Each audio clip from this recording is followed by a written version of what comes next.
Hi everyone, my name is Jarissa. I'm a hypnotist, and I'm going to help you understand how to develop your self-esteem through this idea of goodness. All of my clients who struggle with their self-esteem and self-worth have a tendency to fall into patterns of shame. Shame is the lens that says, I am bad, there must be something wrong with me. And so all of those things that have ever happened to them, they have identified with it, they have made it personal, they have made it a part of their identity. And when you have made these things a part of your identity, there is something innate that says, I am bad. And if you are bad, then, well, why would you have self esteem? And why would you believe that you could have all of these good things in your life, whether it be wealth, health, abundance, a good life, a healthy relationship? It doesn't really matter what that thing is, but the idea is that when you see yourself from a lens of goodness, then you automatically fall into, I am worthy of having this. Now, when we come from a background where we don't feel worthy, it's typically because everything around us has shown us that we are not worthy, that we are not important enough to be taken into consideration. And so when you're redeveloping your self esteem, it is important to rework the lens of being taken into consideration in a way that you matter. And so this is about removing the identification of how you were treated in your past and turning towards the possibility that maybe you do matter. Maybe your expression here on earth is exactly what is needed right now. And so this is exactly what hypnosis helps with in a way of it helps you understand how to shift your focus because right now your focus is probably on these ideas of shame and all of the little shit that is wrong with you, when in reality, none of that really matters. All of those little things that you are nitpicking about yourself, they do not matter. When we start seeing ourselves through the lens of goodness, that's whenever we start focusing and embodying these ideas of self esteem. We don't have to try so hard to see ourselves as confidence and self trusting and good. It's that we already hold these as a natural standard for ourselves.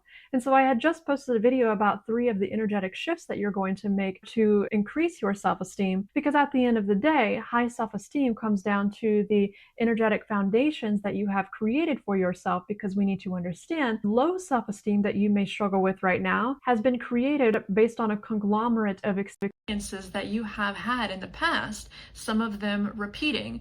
Therefore, we're going to shift our focus in a way of where we're focusing on different ideas. And so for me, I'm telling you this because I have learned this on my own journey, not only as a hypnotist, but really as a girl who had a really emotionally neglectful childhood in a way of her parents didn't have the capacity to hold love and to hold light for her. She was just kind of there, made to feel like a burden because her parents did not have the emotional capacity to hold space for other people. So when you are developing your self-worth, what you are actually doing is that you are holding space for yourself.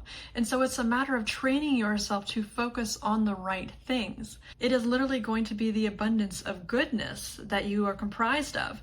Because in the past, maybe you were told to focus on all the bad things, the negative things, but I'm telling you right now that if you're going to hypnotize yourself, transcend into a new timeline for yourself, we need to understand that it comes down to the energetic embodiment of this idea of good. When I started this journey for myself, it was because I was in a relationship with somebody and I was expanding my capacity to receive love.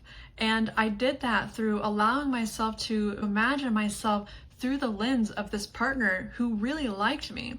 I seen myself through the lens of goodness in a way of, it was the first time that I had allowed myself to say, oh my gosh, like, I am good, I am nice, I am likable.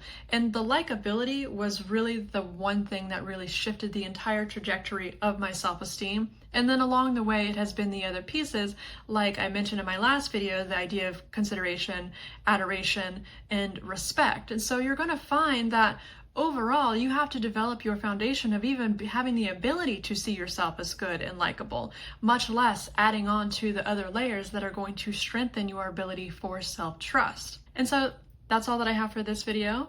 Don't forget to like, subscribe, leave a comment, and let me know if you want me to go deeper on any of these topics.